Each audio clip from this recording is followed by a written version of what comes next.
That's kind of what we talked about with the playoff draw. You know, we know that we're not content with just getting to a certain round. You know, we have we want to win a state championship. I mean, that's our goal, and we're gonna have to play anybody that's good to get to that point. So I know our kids are excited for that opportunity. The IHSA clearly didn't do Central any favors in mapping out the Panthers' path to Dekalb.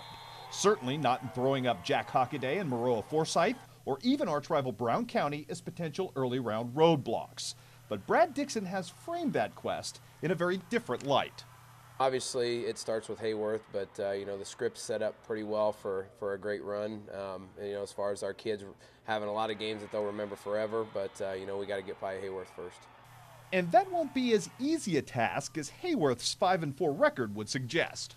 That Heart of Illinois Conference is tough. They're you know, they've got 3 of the opponents they played this year that are in the playoffs, and you know, Tri-Valley, they played you a great game. Tri-Valley's the #1 seed in our South part of the bracket, and you know, they were up at half on them 8-6, so we know they're a good team and they're going to come ready to play. They're a disciplined run team that does play into things that you do well, though. I mean, that matchup kind of fits you and your linebackers and your defense pretty well.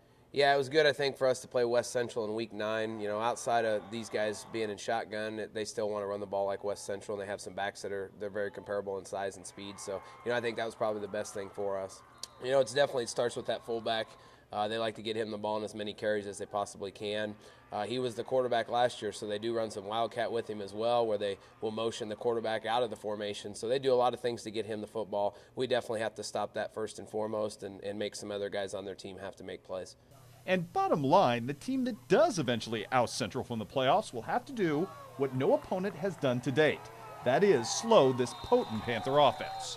Usually the team with the best offensive line wins. You wouldn't trade offensive lines with anybody at this point, would you? No, you know, to be senior dominated from tackle to tackle with the guys that have played in a lot of football games, including a quarterfinal and a semifinal game against some great opponents.